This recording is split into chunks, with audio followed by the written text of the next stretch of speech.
संगीत ऐं सकाफ़ती ईद जो ही खूबसूरत गुलदस्तो है। सोना सोना गुल आहिनि ऐं आउं अर्ज़ु कंदुसि मोहतरम मालिक सूमरो खे त अचनि ऐं महिमान खे सुहिणी अजरक पहिराइनि। ही अजरक असांजो मान ऐं शान आहे। हिन जे ॻाढ़े रंग में कुर्बानी आहे। हिननि जे अछियुनि फुलड़ियुनि में अमुन ऐं मोहब्बत जी निशानी आहे। मां तव्हांखे ॿुधायां, असीं अजरक जो अदब इन करे बि कंदा आहियूं त सिंध मां हितां खां उन दौर में सिंध मां इहा अजरक वई हुई। ॿिन्ही जहाननि जे सरदार मिठे मुरसल मदीने वारे साईं हज़रत मुहम्मद मुस्तफ़ा सल्लल्लाहु अलैहि वसल्लम जिन खे तोहफ़े तौर ॾिनी वई हुई ऐं पाण उनखे पहिरण जो शर्फ़ बख़्शियो हुओ।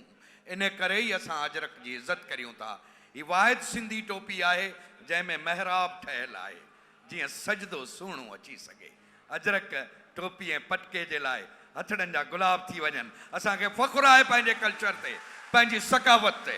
लतीफ़नि ऐं ॻाइण जे विचां शाइरी त हिकिड़ो संजीदा शइ आहे अलाए, पर तव्हां सभिनी खे ॾिसी मूंखे सिंध जो उहो ख़ुशहाल दौर यादि थो अचे जॾहिं अॼु खां 700-600 साल अॻु में देबल बंदर ईअं हूंदो हो जीअं हिन ज़माने में कैलिफोर्निया आहे। देबल बंदर जे दीवारनि ते 700 दीप ॿरंदा ऐं सॼी दुनिया मंझां माण्हू ॿेड़ा काए देबल बंदर ईंदा ऐं वणिज वापारु हलंदो। हाणे असीं सिंध छॾे सॼी दुनिया में कमाइण लाइ वञूं था ऐं उमेदु आहे त सिंध हिकिड़ी दफ़ा वरी उहो साॻियो ओज ॾिसंदी।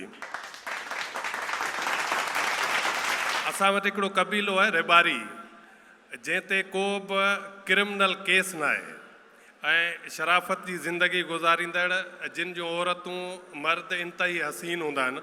उनखे ज़हन में रखी उन हिकिड़ी औरत जो प्रोफाइल लिखियो आहे।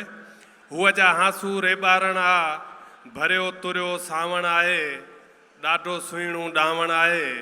हुन जा ॾींहं कढ़ाई वांगे, हुन जूं रातियूं तितर खरड़ी, जिन सां उभ उहाई आहे, धरती ते बि सुहाई आहे। ऋण कंदीअ ते ॻोठ उन्ही जो, पंहिंजी पर में काक जियां, नातिर जे टिकसाट जियां, गलियूं सभु गुजारत जहिड़ियूं, हर का नार पिरोली वांगे, सखियनि अखियूं फूह सां माणियूं, सबका छाती छोली वांगे। रोज़ सुबुह जो पाणी वेले, घाड़ू ॼण त घटाऊं थिए थो, तानपुरे जी जोबन हर जो, सिर जूं ॼण त सदाऊं थिए थो। रोज़ सुबुह जो सांवरनि खे बांसुरियुनि जा सुर था ॻाइनि, ऋण कंदीअ ते ॻोठ उन्ही जा, सुबुह सभु बनारस जहिड़ा, रूप सभिनि जो सोनू सोनू, प्यार बि सभ जा पारस जहिड़ा।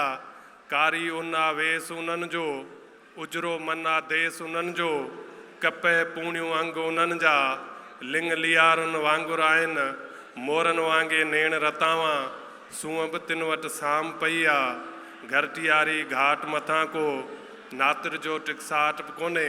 हेॾी सारी दुनिया मांजे पाणी ते को लीको पाए, हेॾी सारी दुनिया मांजे पाणी ते को लीको पाए, दरिया जा जे छेड़ा निबरनि, तुंहिंजा मुंहिंजा मेड़ा निबरनि। रोज़ पतण ते पार पुछायां, बंदर बंदर बीठी आहियां, कहिड़ा पाणी उकरी वें तूं, केॾां आख़िर निकिरी वें तूं। सीर क्रीक जो झेड़ो आख़िर मुंहिंजे ई छो भाॻे आयो, तूं जो कैदी थी वे प्यारा, मूं में माठ मड़ियुनि जी आई। आऊं अभागण अहिड़ी आहियां, वरंदो जंहिं वण झारो कोन्हे, सारो जोबन ऊंदहि जहिड़ो जंहिंमें कोई ॾीओ कोन्हे। आऊं अहिड़ो ओसीअड़ो जंहिं लाइ कोई लियो कोन्हे, रछ बि कोन्हे ॼार बि कोन्हे, फांसी फतकण कार बि कान्हे। आऊं अभागण दुआ धणी छल, हेॾी सारी दुनिया मां को पाणी ते छल लीको पाए, पाणी ते छल लीको पाए। वॾी महिरबानी।